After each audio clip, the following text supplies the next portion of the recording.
Oke, buka bukunya halaman 22. Kita akan melihat letak geografis Indonesia. Indonesia letak geografisnya itu dibatasi oleh dua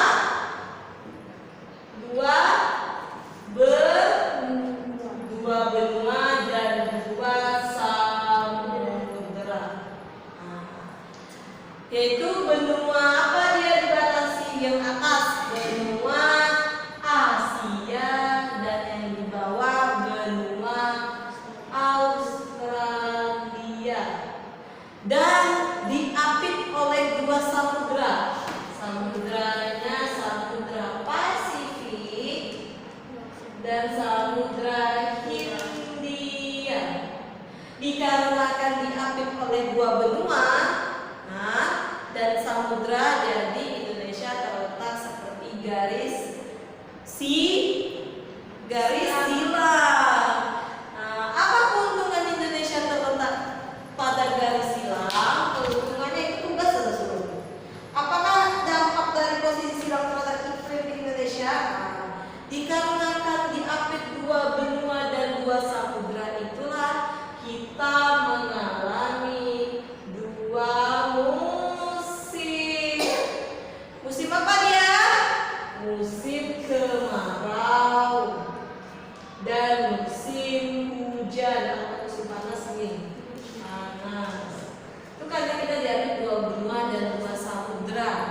Serta dikarenakan posisi Indonesia ini posisi silang, Indonesia sangat menguntungkan dalam perekonomian.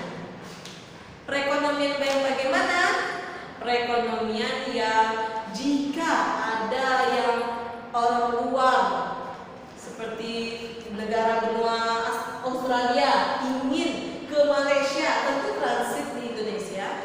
Karena dia di transit di Indonesia, tentu dia berbelanja, membeli oleh-oleh. Walaupun transitnya hanya 5 jam atau 10 jam. Di situ menguntungkan bagi Indonesia. Dan juga terjadilah dua musim. Musim apa dia? Musim kemarau atau panas dan musim hujan atau yang kita sebut dengan angin. Musim barat dan angin musim timur. Apa maksud angin musim barat? Angin musim barat ini adalah angin yang dari benua Asia. Benua Asia itu kan terletak di atas dan diapit banyak samudra kan? Karena dia dari atas, anginnya melewati Indonesia, berhembus anginnya ke Indonesia.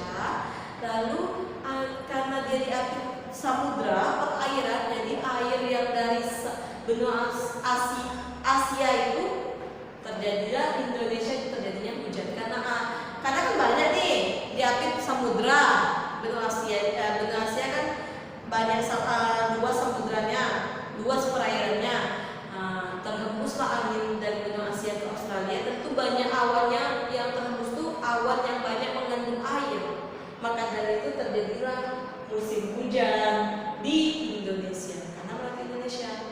Sedangkan angin musim timur di benua Australia yang sedikit samudranya berhembus ke atas ke Indonesia, melewati Indonesia,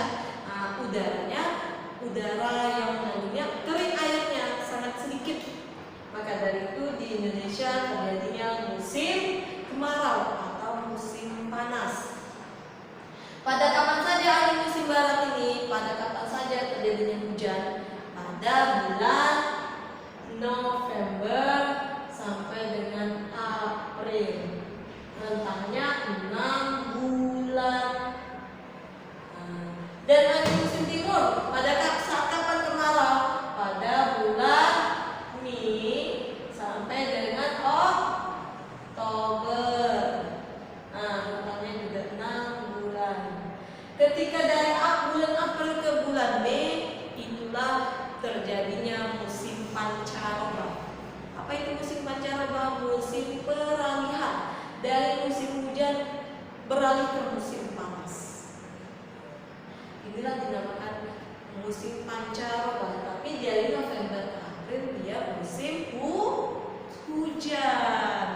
Dan Mei ke Oktober dia musim kemarau. Jadi sekarang malah sekarang yang harusnya dia musim kemarau jadinya musim hujan. Dikarenakan lapisan ozon di bumi ini yang melapisinya menipis karena polusi udara, makanya gak tentu perubahan iklimnya. Patokannya yang penting November ke April. Terkadang di bulan November panas saja sebulan, gak pernah hujan-hujan. Karena lapisan ozon menipis, karena yang di bumi ini ada lapisan yang melindungi bumi ini agar tidak terjadinya benturan yang dari galaksi atas ketika masuk ke bumi ini tidak langsung dia benturan yang ke bumi melewati lapisan-lapisan itu.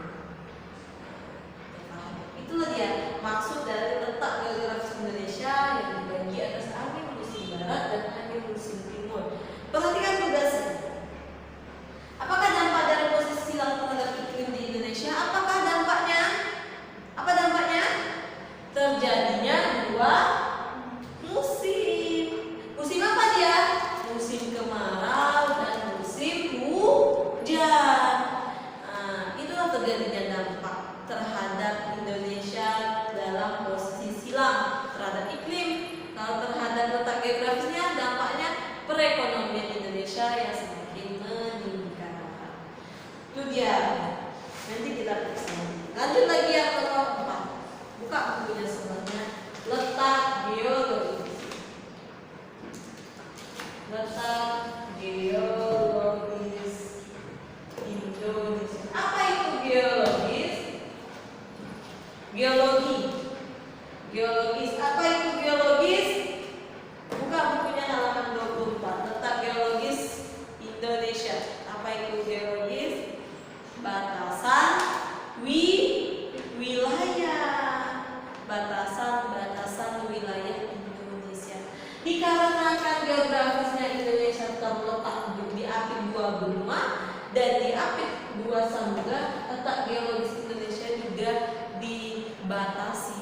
Ada 3. Yang pertama, letak geologis Indonesia disebabkan oleh 2 pegunungan. Yang kedua, terjadinya 3 lempengan. Dan yang terakhir, terjadinya 2 dangkalan. Apa maksud dari 2 pegunungan? 2 pegunungan ini dibagi juga atas 2. Ada pegunungan sirkummediterania, ada namanya sirkumpasifik. Apa maksud dari sirkummediterania?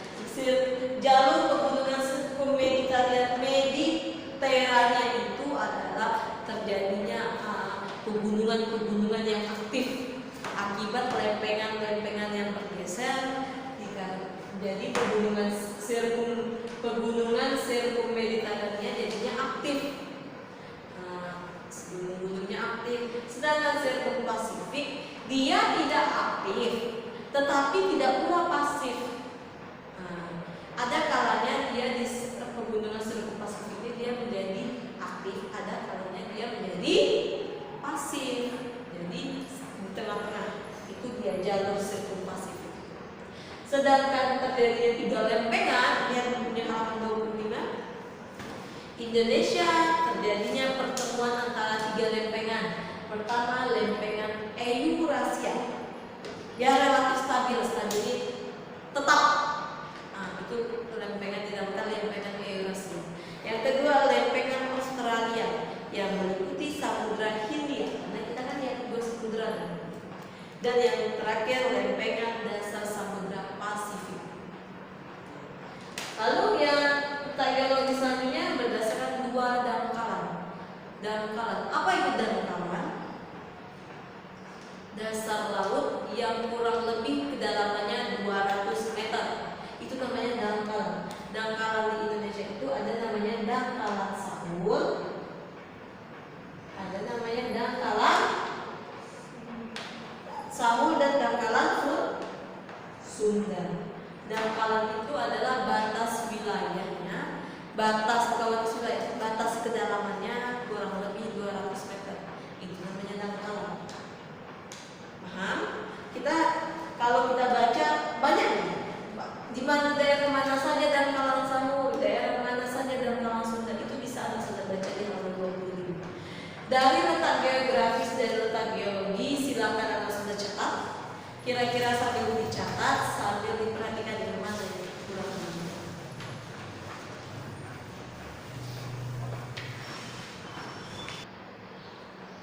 Oke, nomor 5. Luas wilayah Indonesia. Luas wilayah Indonesia.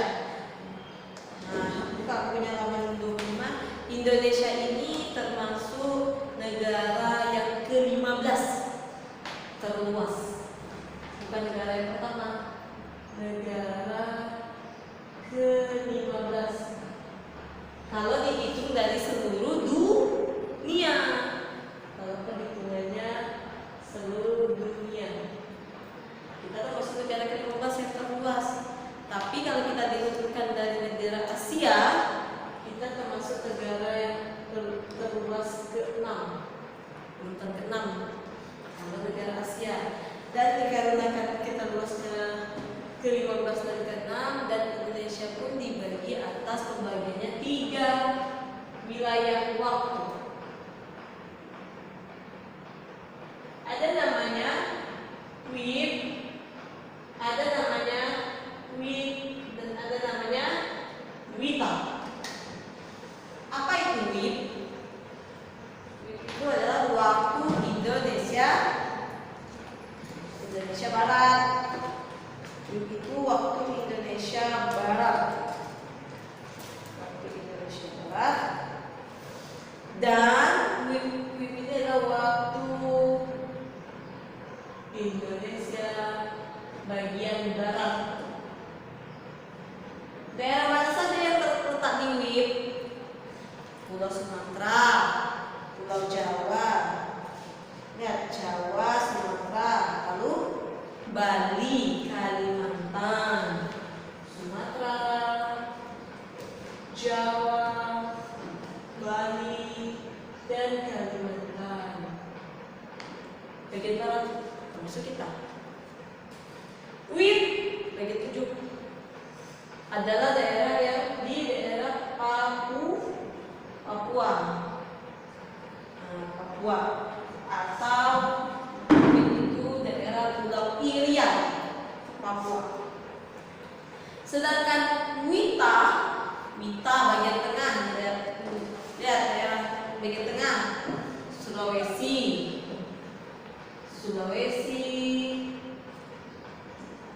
lalu Maluku, Ternate,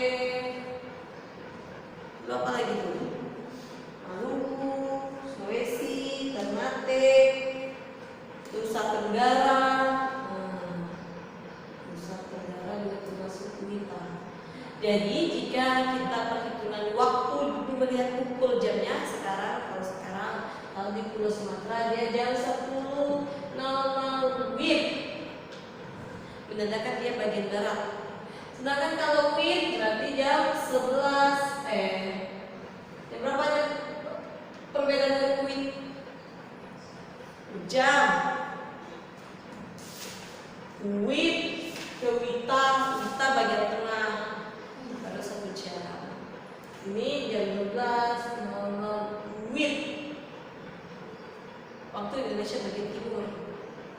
WITA baru jam 11.00 WITA, waktu Indonesia bagian tengah. WIB ke WIB ini jaraknya 2 jam.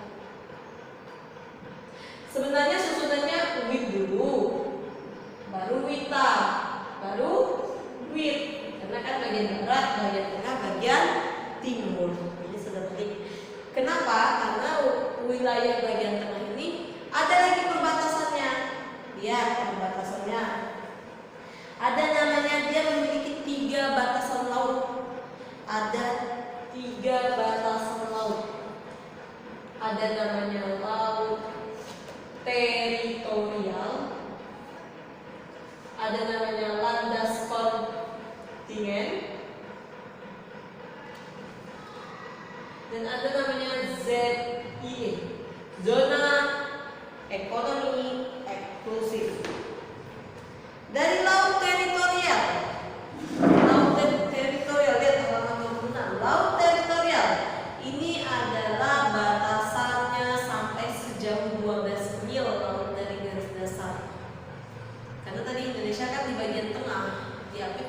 benua dan 2 samudra. Jadi yang mana bagian-bagian yang miliknya?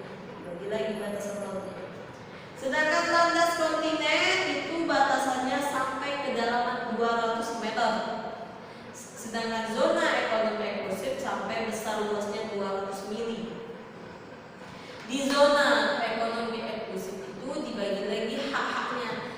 Zona eksklusif ini adalah garis dasar atau garis yang melindungi daerah-daerah mana saja bagi Dewita. Ada namanya hak berdaulat untuk eksplorasi, eksploitasi, pengelolaan, dan ada namanya hak untuk melakukan penelitian, dan ada namanya pelayaran internasional bebas. Jadi kan biasanya orang mau melayar dari bagian Dewita, bagian tengah, ke langsung ke samudra, harus ada perizinan. Jangan saya tanya ini kita lewat, nanti kita dinamakan pelayaran legal, tidak resmi. Itu dia maksudnya. Dan Indonesia ini awalnya hanya 8 provinsi. Sebelum itu Indonesia itu hanya 8 provinsi.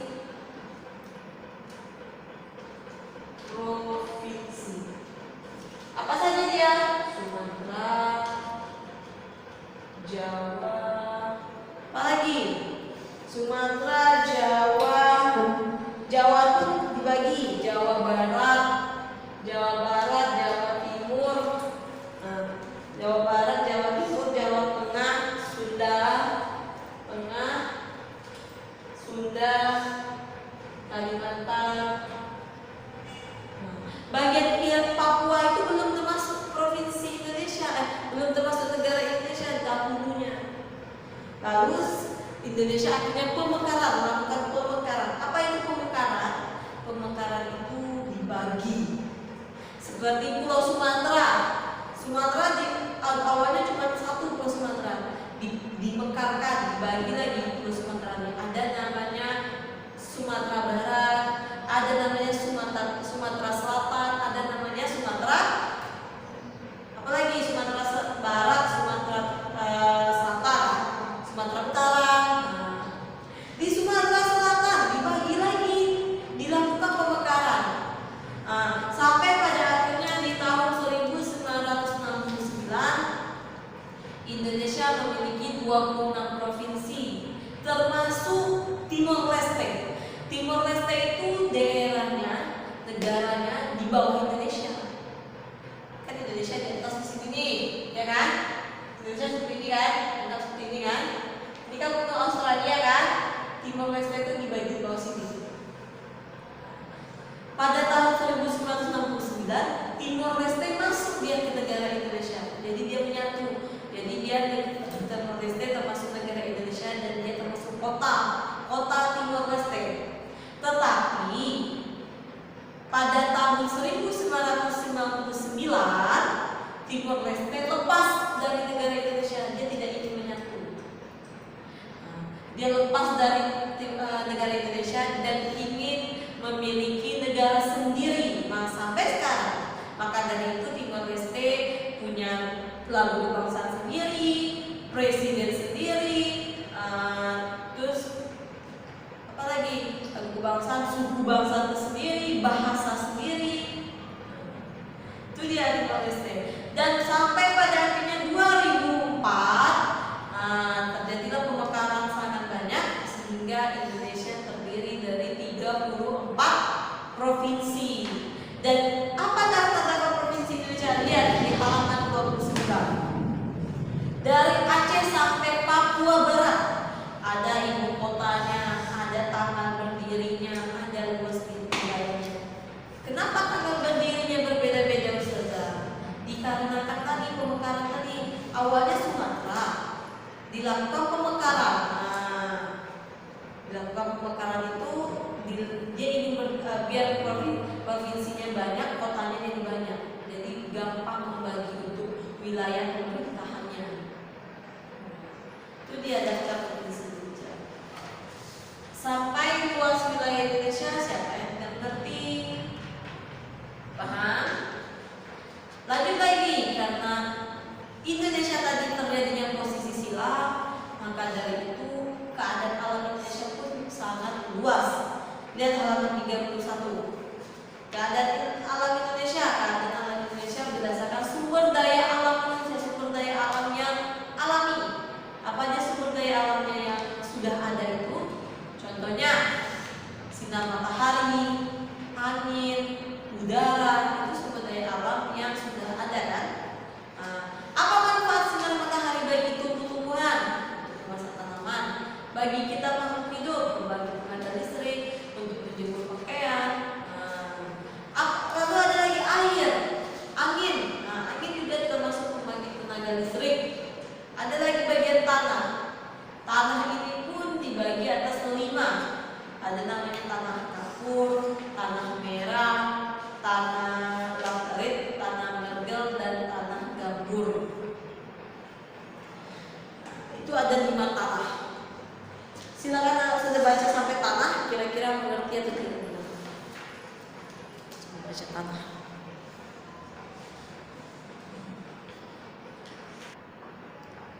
Lihat tanah dibagi atas 5. Tanah kapur. Tanah kapur ini terjadi karena terletak di daerah pegunungan. Bukan tanahnya berbentuk kapur, karena zat tanah itu. Dan ada tanah merah, tanah laterit, tanah mergel, dan tanah gambut. Tanah gambut ini tanahnya yang rawa, yang agak lembek tanahnya. Kalau kita bangun rumah di tanah gambut itu agak susah, nanti tanahnya semakin lama semakin turun. Itu pun gak baik untuk tumbuh-tumbuhan, untuk kita nanam pertanian gak bagus. Dan ada namanya air lagi. Air itu paling yang sangat dibutuhkan semua makhluk, mau manusia, mau tumbuhan, dan maupun hewan. Dan ada namanya bahan tambang. Contoh bahan tambang ini yang terjadi di Pekanbaru. Kita menghasilkan bahan tambang apa? Minyak. Semakin minyak ini ada di bawah, disedot terus minyaknya. Kan nanti minyaknya yang tempat minyak itu akan terjadinya kekosongan. Kalau dia kosong, dia pun akan mau bergerak supaya nyatu. Itulah terjadi gerak manusia. Di Indonesia banyak bahan tambangnya. Ada minyak bumi, ada batu bara, ada intan, ada belerang, ada mangan, ada emas, sampai 13 macam. Berdasarkan bahan tambang dan berdasarkan iklim lagi. Iklim di Indonesia terbagi atas 2 yang sudah jelaskan tadi. Jadi dibilang sekali lagi, iklim itu terbagi di Indonesia dikarenakan posisi lah, iklimnya dibagi atas 2. Iklim musim panas dan iklim musim hujan. Sedangkan iklim musim hujan itu biasanya dikatakan iklim muson. Ada lagi namanya iklim tropis dan ada namanya iklim laut. Iklim musim ini terjadi dalam setahun 2 kali musim panas dan musim hujan. Musim panas 6 bulan dan musim hujan juga 6 bulan. Ada namanya iklim tropis. Iklim tropis ini terjadi 4 musim daerah lain berdasarkan letak garis khatulistiwanya. Ya, ada namanya subtropis. Subtropis ini atau daerah yang sedang itu, daerah itu termasuk musim kemarau atau musim gugur. Sedangkan subtropis itu musim kemarau dan musim gugur. Sedangkan yang dingin itu adalah musimnya salju. Sedangkan tropis itu adalah tropis musim panas. Itulah 4 musim. Dingin, sedang, subtropis, tropis. Dingin musim salju. Sedang itu musimnya semi, ya kan, musim semi perputaran. Subtropis musim gugur. Tropis musim panas. Kenapa ada 4 musim? Karena setiap negara kan berbeda-beda letak geografisnya. Sekarang yang terakhir iklim laut. Iklim laut ini terjadi untuk para pertanian. Biasanya orang-orang yang kerjanya mancing ikan, dia melihat iklim laut. Kalau iklim lautnya bagus, curah hujannya bagus, iklim lautnya ke daratan. Nah, mereka datang ke lautan untuk menangkap ikan. Kalau iklim lautnya kurang, dia nggak akan nangkap ikan. Tergantung dari iklim laut kalau menangkap ikan. Jadi kita nggak sembarangan memancing biasa. Kalau petani ini tergantung iklim lautnya. Ada lagi namanya flora dan fauna. Kalau tadi berdasarkan sumber daya alam dan sekarang berdasarkan flora dan fauna. Apa itu flora? Tumbuhan. Sedangkan fauna itu adalah hewan. Tumbuhan dan hewan bagaimana yang harus kita lindungi. Flora dan fauna Indonesia ini banyak. Karena tadi diapit 2 benua dan diapit 2 samudra, jadi terkadang tumbuhannya itu tumbuhan yang langka. Dia tumbuh di Indonesia langka. Contohnya tumbuhan bunga Rafflesia arnoldii, itu termasuk tumbuhan langka yang dilindungi. Dan juga termasuk fauna yang langka apa? Hewan apa? Hewan komodo. Komodo itu hanya ada di Pulau Komodo di daerah Kalimantan. Sumatera sudah ada, termasuk langka yang harus dilindungi. Bagaimana dilindungi pemerintah? Dengan dibuatkannya lah kebun binatang, dirawat. Itu dia, tak boleh kita bunuh. Itu dia tadi fauna-faunanya. Dan fauna ini terkadang dia gabungan perkawinan hewannya itu antara hewan dari benua Asia. Jadi bentuknya seperti itu, dari hewan dari benua Asia, tapi termasuk ke negara Indonesia. Itu berdasarkan flora dan fauna dan berdasarkan sumber daya alam. Ada lagi berdasarkan bentuk muka bumi. Bentuk muka bumi ini kan bumi ini tidak bulat dan tidak petak. Bumi ini lonjong, pipih. Tentu tanahnya berubah-ubah. Ada namanya dataran tinggi dan ada namanya dataran rendah. Dan di sini dibagi lagi, ada namanya tenaga endogen dan ada namanya tenaga eksogen. Tenaga endogen itu yang bagaimana? Tenaga yang bumi, yang tanahnya memiliki kekuatan dari dalam. Kekuatan dari dalam yang bagaimana? Kekuatan dari dalam yang seperti lempengan tadi. Lempengan tadi kan kalian tidak tahu kapan kan? Hanya dia terletak di dalam tanah dan kita tidak tahu kapan dia terjadi mengempeknya, terjadi pergeserannya. Itu termasuk tenaga endogen. Kalau tenaga eksogen itu tenaga dari luar, misalnya penikisan tanah. Itu bisa kita lihat, atau seperti tsunami, yang bisa kita lihat dari tenaga dari luar. Itu dia. Dan bentuk muka bumi ini kan tadi tidak datar.